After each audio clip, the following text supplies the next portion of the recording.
Lions Rock Productions.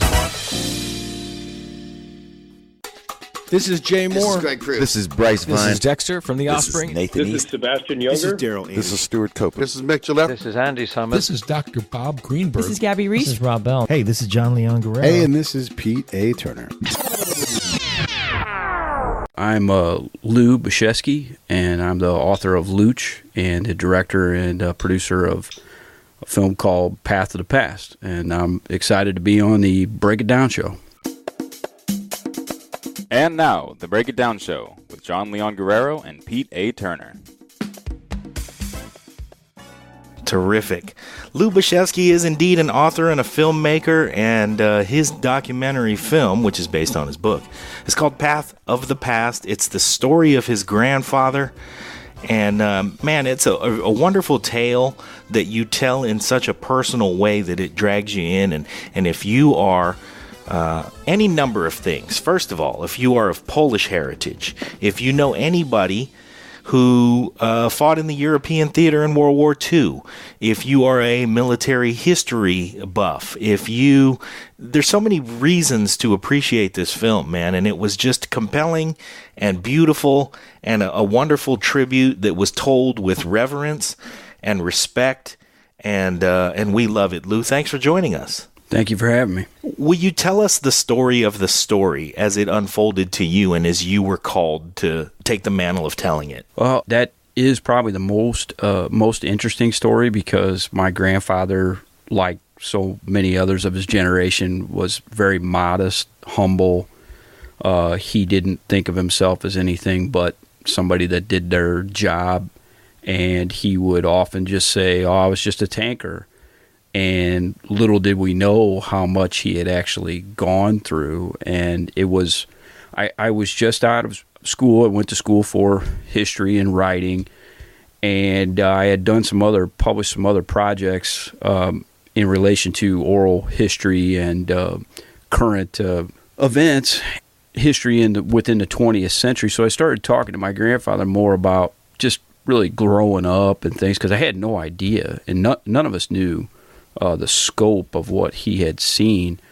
And it was at a point I think he just became more and more comfortable, and it really just kind of exploded out of him all of this really rich experience that he had never, I think, shared with anybody besides some of his good friends from Pocahontas that he grew up with and other veterans like himself. And I think he really just wanted to get it down for the sake of those people that were around him that never made it. And that personal guilt of survival and that feeling of reverence, he really gave to me in a way that I really, the whole film was to try to reflect that understanding that I had, because I had such a close relationship with him, and I felt it needed to be shared with other people, because every veterans event I do, every time I do something, always somebody comes up and says, my dad would never talk, or my uncle would never talk, or some family member, even in the present conflicts, Vietnam, going back, Korea, you name it, they've always been tight-lipped about it, and so I felt it was necessary to share it with other people. Well, I appreciate that you did that. And in telling this story, you did a number of things. You told the story of the 1st Army, 3rd Armored Division. You told the story of all of the folks who went in Sherman tanks, how badly we were out-weaponed. And then you told the story in a beautiful countryside that has, since transformed. But you told it with enough photos of the carnage that had happened before, and so you couldn't escape the raw experience that your grandfather did so well to hide from your father's generation. And then in terms of capturing his outpouring, you were there to catch it all, and you had the experience and the training to get it and to retell it in a way that we could all be drawn into it. Did your path, your educational path, have anything to do with the fact that you wanted to get this story? Or were you close enough with your grandfather that you thought he might give it to you? Or was that just a happy coincidence, or he saw you coming? It really was organic. When I studied history, I studied mostly contemporary American studies and labor and a variety of other topics in history. But my emphasis was not military whatsoever. It was oral history and primary documents and those kind of things. But it just fell into place that all of those things allowed me to tell his story very well, because he not only had his first-hand account, but I was also able to find another fellow who served with him named Les Underwood, who was a gunner in his tank. And then additionally at University of Illinois, it really was an opportunity I couldn't pass up. It was within right where I went to school. They had this huge archive of the 3rd Armored Division. They actually had his after-action reports, all the different documentation that had been donated to the university over the years was because it was, I cannot remember the colonel's name, but it was his alma mater. So he just happened to donate all this stuff, and I was able to get access because I went to school in Illinois. And so it really was a variety of different amazing things that happened to not only get the book together, but then the trip itself. There were just numerous occasions where I didn't set anything up, and I hope it's clear in the film that all of these meetings and stuff I never set it up beforehand. It was strictly organic, and a lot of times it made your hair stand on end, because I'd felt like really there was something else at hand because of the people that I met that had these amazing stories to corroborate my grandfather's story or expand on it. It was just remarkable. It's hard to describe. Yeah, so for the audience, you rode a bike a lot of the time through these different little hamlets on the European countryside as you followed basically your grandpa's path. Like their tank drove across this town and you went to try to find the bridge, and you would share the picture of the current day and the old day. But the other thing is I was noticing the timing. Like, when did you actually do the production? Was it in 16 or when was it? It was in 15 that we did principal filming in Europe. Yeah. And it was just myself and a cinematographer. I mean, it's pretty, low budget operation. And, we were, the timing to me is incredible too, because you have these people that were old enough to remember, their experience with the Battle of the Bulge, or this massacre that the Germans did, or, just these different events, like the guy with the miracle parents. That guy may today be dead. I don't know, but he's a critical piece in the movie because he has these living memories of what happened. It's just incredible that you were able to capture this really just in the nick of time. Well, and that fellow, and he is actually a well-known Belgian historian, and he lived just down the road from a museum there in L'Église, and that was like the furthest penetration of the 1st SS Panzer Division. And I went to go see a tank there and just, talked to a museum person there that didn't know much about really what happened there, and I asked if there was anybody locally that could speak to us, and she said, well, Gerard Gregory lives down the road. And I said, well, I've read things that man wrote. He literally lives right here. And she said, yeah, he lives just down the street. So we walked out, and if you see in the film, he's sanding his fence to put a new coat of paint on his fence. He just happened to be standing outside, and I had a translator that day who was from the Mons Museum, which was also a town they fought through, and she introduced me, said I was a grandson of a 3rd Armored Division tanker and a 3rd Armored Division historian, and he immediately said, let's do an interview. So we sat down in his kitchen and did that, but we did not have that set up at all. It just happened. Yeah.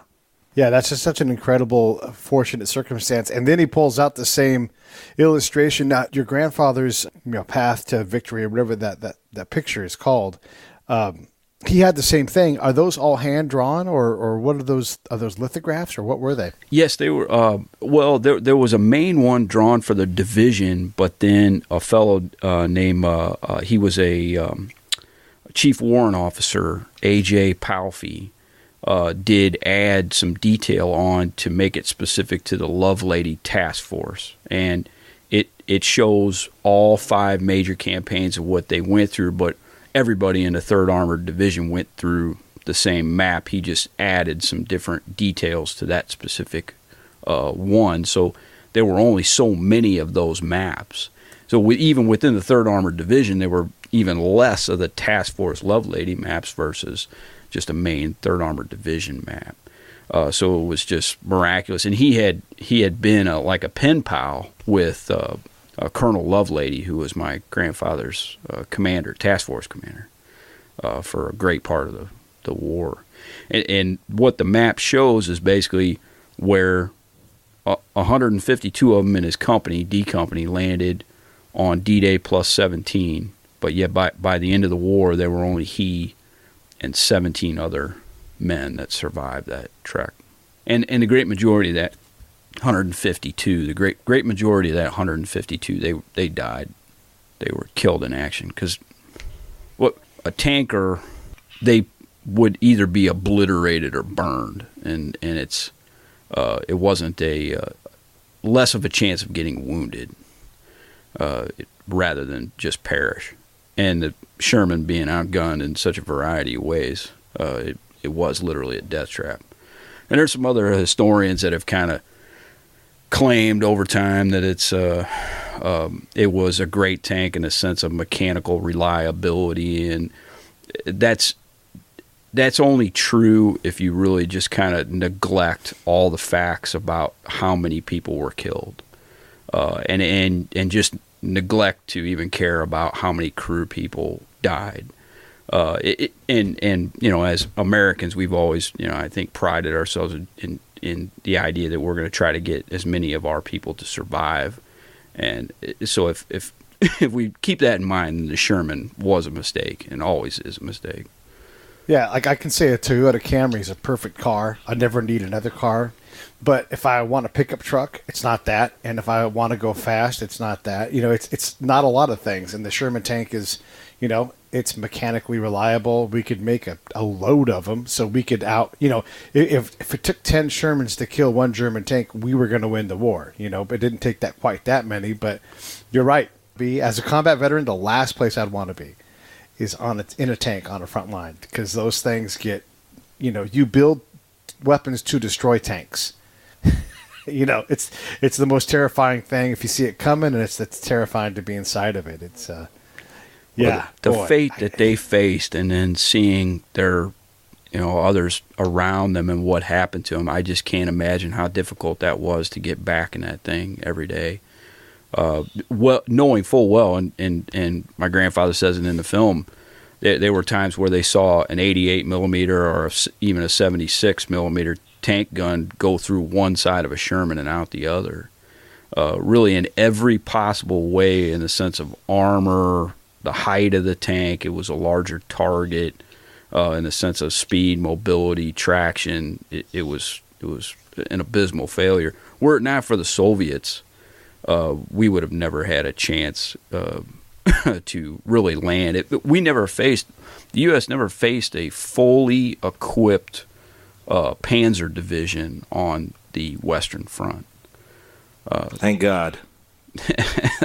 Right, and that it was literally 5-1 or more. They were the only time that they would engage a heavier tank was if they absolutely had to, and it was under ambush. In most cases, the only time they prevailed was really due to air support or other means. But they had a tank destroyer, had a 90 millimeter on it, but there was kind of a weird plan with that, and they kept the tank destroyers in one unit. They didn't split them up into the platoons of Shermans, which my grandfather felt was always a really ridiculous mistake. But they didn't have anything that could penetrate. There was an occasion, which is discussed in a movie, and they knew they had a 76 instead of like the more common 75 millimeter, and they knew they were hitting this Panther tank again and again, and by chance the crew had abandoned it later on, and they were able to actually walk up and look at the tank,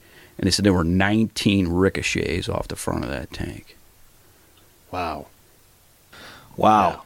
You know, I don't want to give away everything that's in the movie because there's a lot for our listeners to go and see.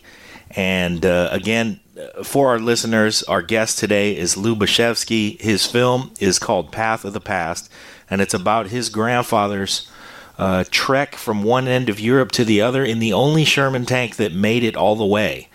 So, you know, Pete and I are famous for speaking in superlatives, and he says that, well, we'd just send 10 Sherman tanks over there, but I caught the statistic in the movie, and I heard you say it just now that the number wasn't really 10, but it was genuinely 5. That it was 5 to 1 that we would send tanks over there, and we knew that we could outproduce them. I want our listeners to get all of that from the book, from the movie, and you guys, it's great stuff. You're going to enjoy it, so please go out and give it a watch, because you'll for one thing, you're going to wish Lou's grandpa was your grandpa, or you're going to see your grandpa and Lou's grandpa. You know, there was a reason that they called that generation of Americans the greatest generation, and it was a lot to do with the fact that they endured all they did as young as they were. They came back here, they led quiet lives, they got back to work, raising families, and kept quiet and kept all of the experience that they had seen, all the horrors of war, bottled up. We just got lucky that your grandpa found a grandson who was a storyteller. Both naturally and by training, and who was willing and eager to soak all this story up. Now, I want to talk about your preparation for making the film, because, you know, like you said, a lot of this storytelling stuff and a lot of what you gathered was organic, and that you got lucky a lot of times while you were over there and running into people who would point out a landmark you never would have found, or talk about you know, things that had happened there and things that were destroyed that you never would have known about. And they were generous with pictures and stories. What did you do to prepare to go over there? Because all that stuff being spontaneous is great, but clearly you went over there with an open mind and an open heart, and people were willing to, you know, let you have it when you asked about what had gone on there. What prep did you do? Like, what you went over there with camping gear and a bike, it looked like. We had a rental car. The cinematographer, you know, was hauling all the gear in the car, and we would kind of meet between places and, you know, hook up different equipment. But yeah, it was jam crammed in that vehicle, and the preparation for getting all that was, you know, predominantly getting all the gear together, for me to research as much as possible a clear path that I could understand, and that we could try to follow as closely as possible. But in combat, what I found a lot, and was very interesting, a lot of the towns are misspelled, or different locations would be a bit off from their maps and so forth. But you can totally understand and respect that in the process of their writing these after action reports after they plowed through these destroyed towns, and it was very difficult to even know what was what. But all the preparation that I did for it, in the sense of research and the documents that I went through, and his division history and his own stories, really paled in comparison to seeing the places myself, and then actually interacting with people that had photographs and other details, because the War Department suppressed a great deal of these photos. You know, and hindsight 2020, it's for a valid reason, but it also, to this day, I don't think Americans have the understanding of the scope of destruction that was there. And there was nothing for me to prepare for that. Like, I thought I had a good understanding based on all the books and all the stuff. And I'm actually the division historian for the 3rd Armored Division. I have done my homework, but it did not prepare me when I went over there to see the photos and the tales from the Europeans themselves on the level of destruction that was there. That's amazing. It was so pervasive. Every town that they went through was absolutely destroyed in a way that we just can't comprehend. And I think that's a double-edged sword. I mean, it keeps us insulated from what occurred, but it also, I think, allows us to be a little more gun-ho about going into conflict and things that we should maybe step back and think and listen to people like my grandfather or Les Underwood and see what they think about it. Because they knew what they had to do, what had to be done, but at the same time, they wouldn't encourage anybody to ever do it unless it was absolutely necessary. I wanted to ask you a little bit about the resolve of these guys because they did win. And, your grandpa in the story talks about Sergeant Katie. And I love, look, every era has its own little PC flavor. But I love the directness of people who've done hard shit, like get shot at and everything else. And so we had Lynn Vincent on, who wrote the most recent book about the USS Indianapolis that gets sunk in the same war in the the Pacific campaign. Mm-hmm. And these guys were dying. Their friends are being eaten by sharks. And when the Navy finally shows up, they don't know who this is. They're all covered in oil. They don't know if they're the enemy or what. And so the legitimate question the officer asks as they pull up to these guys is, who are you guys? And then, after all this misery, after all this pain and death, some salty Navy sailor goes, typical officer asking dumb questions. That's his first thing he says. And people literally are dying by the second. Like, as they're rescuing him, 2 more people die as they're being rescued. They don't make it. And that's the first thing this guy has to say. And Sergeant Joe Cady reminds me of that because, you tell that story when they get to the crossroads and he's like, nah, I think there's a tank up there, and they're the lead tank. And, in typical officer fashion, and look, officers got to do what they got to do. Like, why is the column stopped? We need to go forward. Let's press ahead. And, old Joe's up there going, there's a tank up there, I think. Let's check it out. And he's like, no, let's push ahead. He's like, well, I'll hop up here in this tank and ride into it with us. Yeah. I love that story. Yeah, that is a great story. And what's that officer do? He's like, drive on. I'll see you later. I'm going back to where I was. Right. We'll wait for the infantry to make a report. Was what right? Because that was the whole holdup. But I grew up hearing those stories about Joe Cady, and I don't think there could be any more of a hero in my life for my grandfather to have him as a hero and know that he saved their lives just numerous times, and it was because he would stand up when there was a bad command or a bad decision, and that really troubled my grandfather throughout his life that he didn't make it. But it's undoubtedly because of him that my family exists. Yeah, it's a hard one to swallow, and it never was something that my grandfather could accept. But he was really something else. He was a good enough commander that even there were times, and it's in the book, not in the film, that he stood up to officers in some of the most provocative ways, and was still just pulled aside by their Captain Stallings, who was also a tank commander, so he knew exactly what it was like. And he would say, hey, you shouldn't have talked to that colonel that way, or you shouldn't have talked to so-and-so that way. And he would always just kind of get a slap on the wrist because they knew he was so good at his job. Right. But his Captain Stallings, was burned when his tank was hit in Normandy.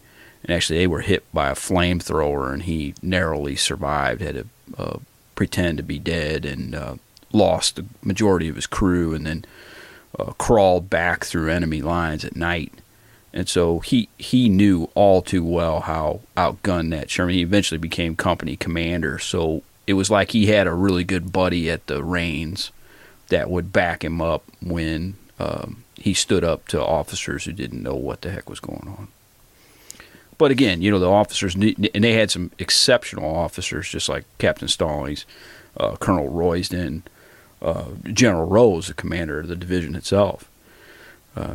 I don't want to, like John said, I don't want to spoil the movie for folks, but I do love some of the things the insights that, look, as a guy that goes outside the wire, there's just ground truth reality, and there's moments in war where there isn't conflict at that moment. And there might be in 10 seconds, you don't know, but you do have to, you have human curiosity, there's jokes, there's all kinds of things that happen.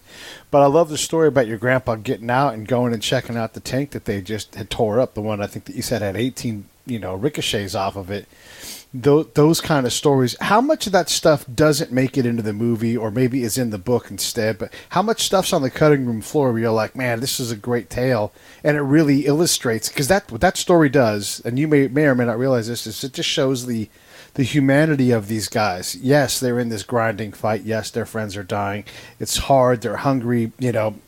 There's no time for pain, but there's also these moments where everything stops and you get to be just a curious 21-year-old dude. Well, one that I really wish we would have fit in the film, and there's discussion of it in the book, obviously, was there was a point in Normandy, and they were confined to the roads, those hedgerows, kept them confined, so they were an obvious target. And the lead tank was always it was just a matter of time, and they just lucked out, time after time when they would rotate who was lead tank. But on one particular day, there was a sergeant that he was there. He was the lead tank, and that was Sergeant Martin of D Company, and their driver. He had post-traumatic stress, or what he called it, combat fatigue at the time. Same thing, and he broke down. And he said his driver started crying, and it stalled the whole column. Well, the colonel, it went all the way up to Colonel Royston, who was commanding at the time, and the colonel said, I don't care what you have, get going, get out of the way, you got the whole column stopped up. And that Sergeant Martin told in the radio straight to Colonel Royston, he said, I've got a driver that's gone bad, and he goes, I don't give a damn if you were Eisenhower himself, I'm not going to move without a driver. And Colonel Royston, who was an adept commander and had the utmost respect of all his men, just said, go around him. And he was never written up or anything. They understood, because Royston himself commanded a tank, and there's some discussion of him in the film a bit, which I would have loved to have more about him, Captain Stallings, Sergeant Martin, like that comment. But he literally said to that colonel, I don't give a goddamn if you were Eisenhower himself, I'm not moving this tank. And that was one of my grandfather's favorite stories, he said, because they never did anything to him. He said they never got written up or anything because they understood. Yeah, sometimes the reality of war kind of I don't know what else to say, but outgunned or outranked rank itself. And there are a lot of stories in the film that, like Pete said, capture the humanity of the experience, because all these guys were kids for the most part, right, who made all these sacrifices. They were kids, and at some point, the battle fatigue or the stress, the PTS, is going to kick in for anybody. The perseverance and just how goddamn uncomfortable they were for such long periods of time. You told it in a fascinating way that wasn't. I don't know, man. I got caught up in the way the film was written. Clearly, as a filmmaker, you are first and foremost a writer and a storyteller, and I appreciate that about the way you made this movie. Well, thank you for that. I really when you look back at the film and you think about the way that you told the story, what has evolved since since you did principal photography. Hey, this is John Leon Guerrero, co-host of the Break It Down Show and fellow producer here at Lions Rock Productions.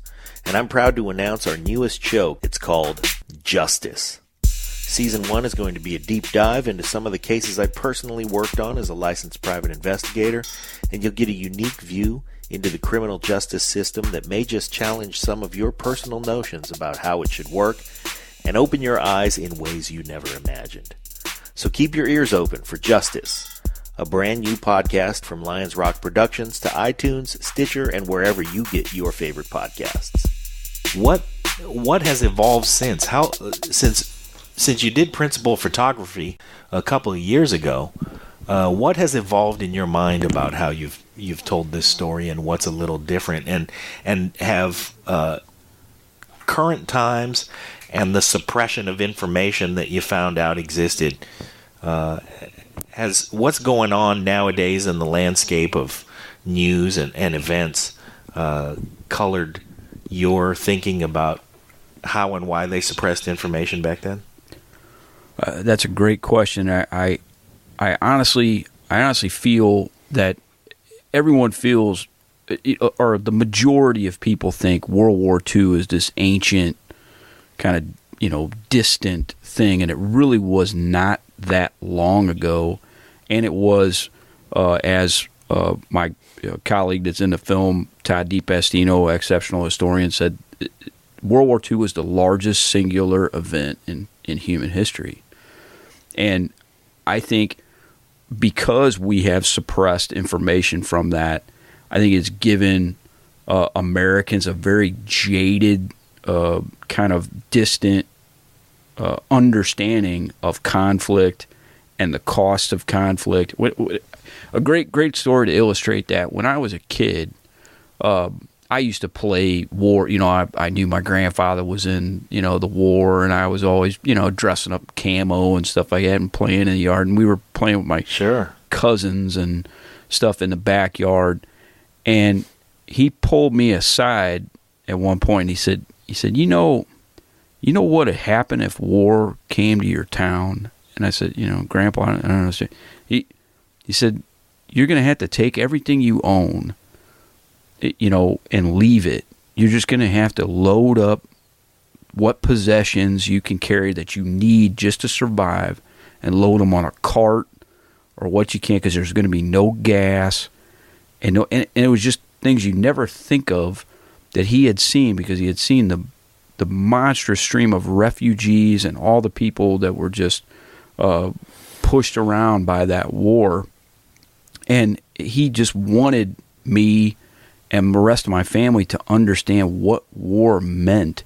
And the whole effort with the book and the film has been to do that, not to glamorize it, not to kind of bolster this sense of American exceptionalism that I think has really hurt us in the long run. And my grandfather was not a fan of a lot of our foreign policy.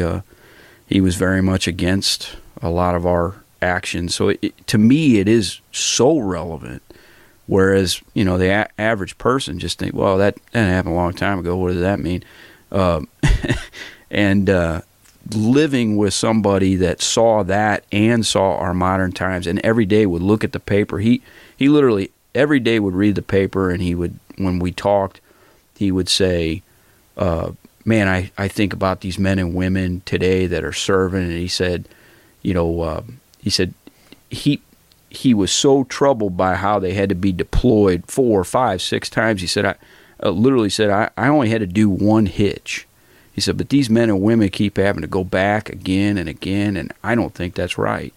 And people aren't looking at the fact that we have a volunteer force that is really getting driven into the ground, that 20 or 22 a day figure, depending on which statistics you read.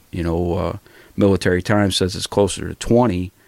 That's something that should be in the news all the damn time, and it really troubles me that it's not in the discussion.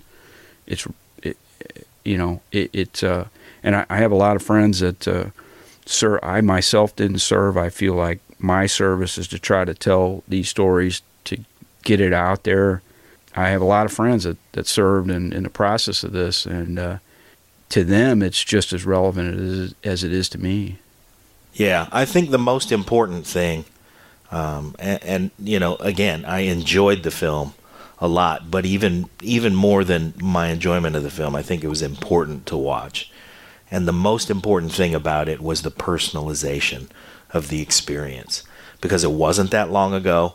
You know, we're human beings living in modern times. Everything that your grandfather went through are all things that we, you know, all go through in our coming of age, and all of the things that he wanted, we all want. The difference is the sacrifice that he had to make at a time in his life where most of us didn't have to make that particular type of sacrifice. And all of the guys around him, you know, the sacrifices that they all made. And you're right, it's glossed over to the point where I think a lot of even our generation, and I think our generation has seeked it out. But, you know, my kids, you know, it's not a fault of theirs that it's completely lost on them. And the history that is taught about World War II is, a lot of it is the broad strokes and the glossed over stuff and the American exceptionalism, and we don't understand that as much sacrifice as we made as a country, it's not close to the sacrifices of the countries that were in Eastern Europe who had to fight. Right. You know, and the destruction and you know, all of the things that you talk about in a way that allow us to not just revere the destruction, but to really understand that, man, these were human beings. They all wanted to do the same things we want to do. Right. And they were forced into this situation. And, you know, it's a reflection, I think, on their experience that was so personal that's what made, you know, I don't mean to beat this point into the ground, but again, I enjoyed the film. But even better than that, I found it was important. I found it was important to, you know, to take the education that the movie brought. My grandfather was young during World War II, and so didn't fight as a serviceman. But I'm from Guam, and Guam was occupied the duration of World War II until the Marines came and liberated it. But the occupation experience was a different experience than the European theater. And so that's what I heard growing up. And when I exposed myself in the beginning to, you know, what it was like in Europe, a lot of it was the stuff that you see in war movies, the glamorizations, you know, we went over there and kicked ass. And, you know, a lot of what was lost was what it really meant to have to go over there. So, you know, again, I'm going to encourage our listeners to watch the movie. It's called Path of the Past. It's a brilliant film.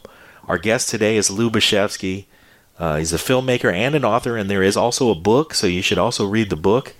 And tell us again the title of the book, Lou. It's called Louch, and that was my grandfather's nickname because my great-grandparents were Polish immigrants, and they spoke only broken English. And so my great-grandmother used to call from my grandpa out the door of their house and said, you know, Luchik. And so the neighborhood kids who ended up actually all serving around him in the First Army, which was amazing. He had multiple friends, a fellow named Mel Weber, a guy named John Hastava, another buddy named Dave Pagan, and all four of those fellows, and Stanley Cravens as well, all five of them ended up in the U.S. First Army. And they ended up, you know, making strange connections in some cases throughout. But they were the ones that called him Louch, and that kind of stuck with him his whole life. So that's a good nickname. The other thing is, we're gonna, when we put the show on the website, we'll put a link to we'll put an Amazon link up so that our listeners can buy the book as well. Because it sounds like as much as we love the movie, there was more stuff in the book. Oh, much more. And as is always the case. And the film is more about these kind of, like, amazing things that I found in addition to what's in the story. But there's just so much more about his miraculous survival. He was in every major land campaign in the European theater of operations. So you're talking about Normandy, northern France, the Ardennes campaign. Battle of the Bulge, Market Garden. Let me help you out. Right. So, and when you want to read all of the Medal of Honor citations, Lou's grandpa is probably standing 45 feet away. I mean, because he's in the middle of all of it. Like, it gets lost a little bit on how incredible it is to go from the beach at Normandy to, stopping early because the Russians want to take Berlin and everything. But he went to the very end. As far as they went, he was there. And all of the impossible fights. Look, here's a quick story, and this is not an unknown story, but at the Battle of the Bulge, the Americans were so surrounded that the Germans sent a guy, white flag, like, let's parlay real quick. Hey, let's discuss your terms of surrenders, Americans. And the general sends back one word: nuts. I'll be goddamned if I'm going to be goddamned. Get the fuck out of here, Lou's right there. Lou's grandpa's right there. Louch is in tank, freezing his ass off, There's a guy from the 82nd who the 3rd Armor fought directly with, and he's like, ain't nobody going past me. And to this day, the 82nd doesn't wear jackets outside because that guy laid in the snow and said, fuck you, you're not going to get past me. Louch was right there with those guys. The craziest airdrop you could ever imagine for the Battle of the Bulge. Basically, what helps them turn the tide are the Dirty Dozen, the actual guys. We had on Jerome Preisler, who wrote about these guys, and it was all those guys could do all the military could do to stop those guys from flying through clouds and jumping in an impossible jump. There just miraculously was a little clearing in weather, and these guys were able to drop enough supplies in to help turn the tide. Louch was right there with those guys. Like, that's how hard all this stuff was. So his survival is not just uncanny or weird. It's impossible. There were so many people. Yeah, impossible. Yeah, pick a storied battle in the European theater in World War II. And like you said, he was 45 feet away at most. Right. Freezing his ass off, hungry, in the same shitty tank. Hey, what happened to that tank, Lou? His tank that, they had the same tank all the way in through Germany, and then they were that tank was taken away from them actually when the bulge occurred. So where that actually ended up, I do not know. Unfortunately, that'd be a hell of a find there, right? Yeah, I think whoever took that tank was probably being procedural and had no idea. Right. That no was one's the got sole time survivor. for that. Let's just go get these Germans. That was a real hard shot for that crew, and it was to my knowledge what my grandfather thought was Colonel Lovelady wanted to organize all the 76 millimeters into one platoon, and they fought him on it, argued with him, but he insisted, so he was the colonel. So. Yeah, well, I mean, ultimately the mission has to come first, like nostalgia and luck and all that stuff. That's sort of secondary, right? Like, we got to, when tanks are getting torn apart every day, sometimes you got to reorganize stuff and evolve to the fight. I get all of that. It may have been the right decision by him, hard to say, Yeah. Well, hey, look, your grandpa survived, so, exactly. You don't want to roll the dice again. And There were no wrong decisions in that regard. So let me ask you, so you're not a guy who makes documentaries for a living. You start with this idea, and then I always say every movie's an impossible dream, but you've actually got a movie, and maybe you're going to make some editing changes, but you've got the bulk of the work is done. As you're sitting down trying to figure out, what the heck am I going to do? How do I fill these gaps? What do I do with all these other? Like, how did you put all of that stuff? Timeline, I get that. Normandy all the way to the end. I get that part, but how do you figure out how to tell the story? I mean, you said good things were left on the cutting room floor, but how did you sort through it all? It's impossible to sit there and at the beginning, knowing what you know now at the end, to do this. Well, some of the stuff was hard to swallow that we had to cut, and I mean, the original cut was closer to two full hours, but it was necessary to condense it to make it a better story, and I was able to step away from it. And so even though I'm obviously very emotionally tied to this story, it made sense to really cut it down just for the everyday person to get like a good sense of it. And we're probably going to cut a little bit more down to the standard 90-minute. But I think it'll leave an opportunity to do other things and kind of extra scenes and that. So the main point was for me was to tell that timeline as best as I could, get some of the more powerful stories in there, and then especially to try to reflect that these people were still human beings and they had to come back and they were still people. And I think there's some contemporary movies that have shown tankers having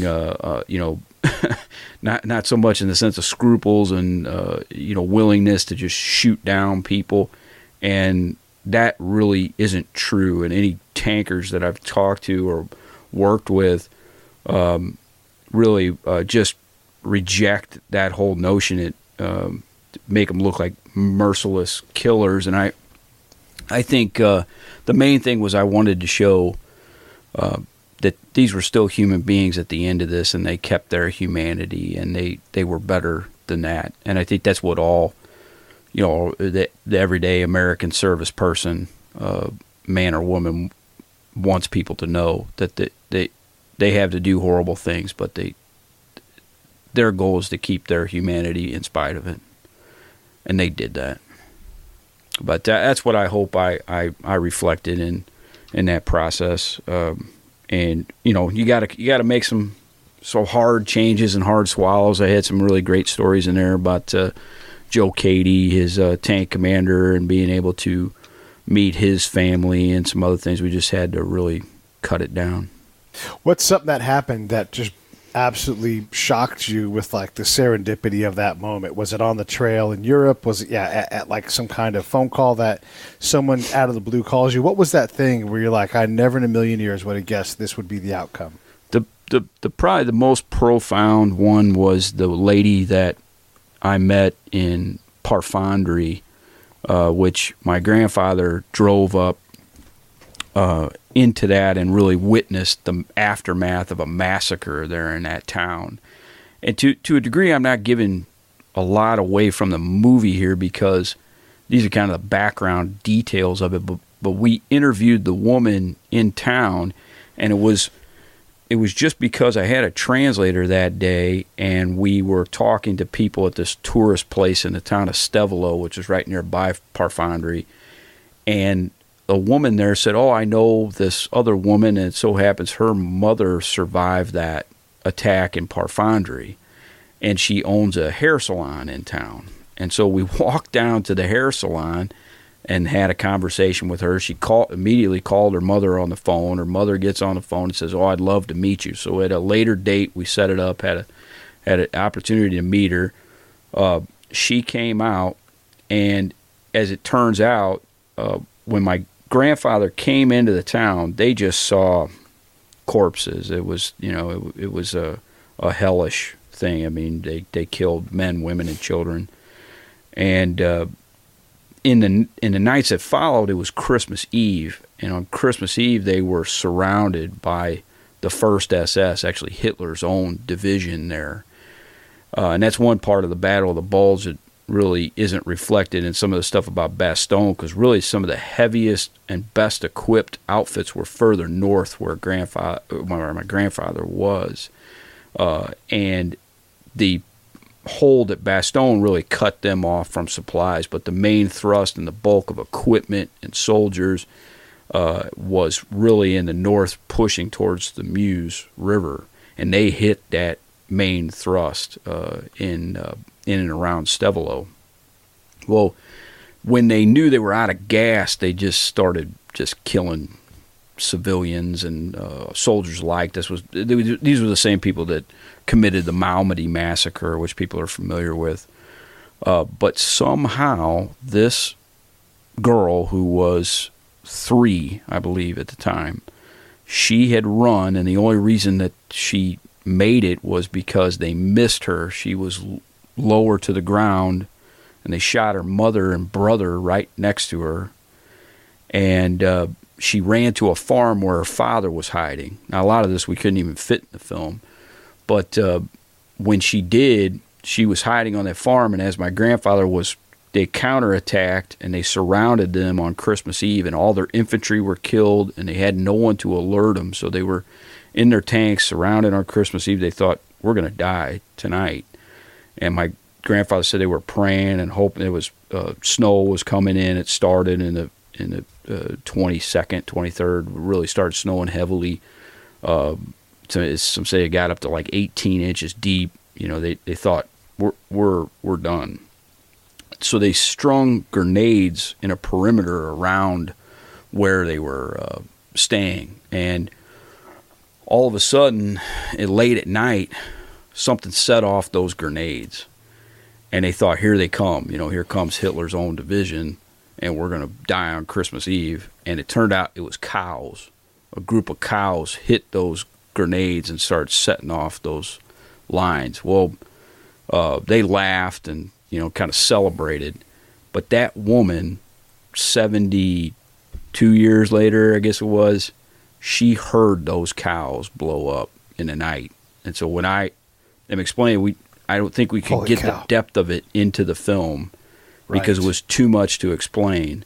But that woman, it comes through, but it took some thinking to figure that out. But yes, the same cows. That's crazy. Right. Those were those cows. And they were, while my grandfather was excited and you know, thanking, you know, the powers that be that it was just cows and not the SS, you know, this was a little girl frightened to death on this farm with her dad, who had just lost her brother and mother to the SS, you know, hours before. So the chances that I would be in this town is just microscopic. Most everybody was killed in the town, so the chance that I would meet her 70 years later is just beyond belief. Yeah, that is really one of the important things that, again, ties together the humanity. I'm, you know, as much as I enjoyed it, as much as I've already said, the film was even more important than it was enjoyable. It's even more so now that I understand your intention in the movie. Not that your intention didn't come through, but just to hear it from the horse's mouth, that you really wanted to kind of bring the story home for everybody and make it personal account that everybody could attach to in this way, and to understand what everybody had gone through, I think, you know, makes it for me even more powerful. I want to go through one last thing here as we wrap up the hour, because your grandpa's story is incredible, and we haven't even got to the part where the humanity is most grinding and horrible. But when they go and they liberate that concentration camp, you know, first off, from all of humanity, thank you to your grandpa for, you know, for doing that. It's incredible. Makes me emotional. And I just, to know what that's like. I mean, I personally have seen video of recent kids dying in Bosnia where people killed kids from their own neighborhood to pin it on another group. And that's how grisly war can be. And I would say that's horrible, but nothing compared to busting open the gates on a concentration camp and going in and looking at that human atrocity. Like, there's just nothing worse than that. Tell me a little bit about what your grandpa's, you know, was he still emotional 70 years later? I mean, give us an idea of what that left with him. Without a doubt. I mean, it was one of the toughest things for him to talk about.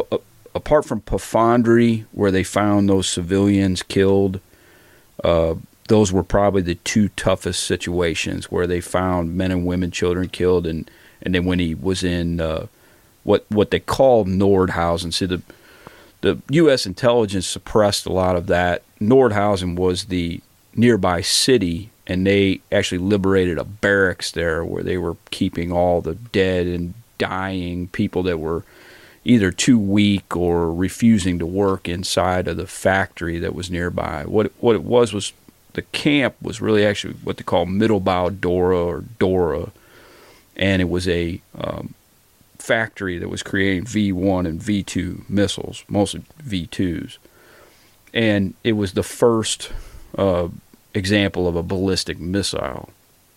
And the irony is, the thousands of people that it killed with the missiles. I think it's somewhere in excess of 6,000 or 7,000 people that in mostly around Antwerp and London, where they launched the missiles to. There were more people killed in the facility making the damn things than were killed by the actual missiles or rockets. And it was a hellish environment. It wasn't even an operation fully making the missiles for it was less than a year, but over 26,000 people died there. And what he saw in that camp, and it was just, I can't comprehend what was said and talked about there. If I had this outlined on something. I could read something to you that is actually from the 3rd Armored Division that I think explains it as well as anybody possibly could, if you might like to hear it. Yeah, please. Although the taking of Nordhausen did not constitute the heaviest fighting of April 11th, that city will live forever in the memories of the 3rd Armored Soldiers as a place of horror. The Americans couldn't believe their eyes. No written word can properly convey the atmosphere of such a charnel house. The unbearable stench of death and decomposing bodies. The sight of live human beings starved to pallid skeletons, lying cheek by cheek, jowl by jowl of 10-day dead. Hundreds of corpses lay over the acres of the big compound. More than hundreds filled the great barracks. They lay in contorted heaps, half-stripped, mouths gaping into dirt and straw, or they were piled naked like cordwood in the corners and under the stairways.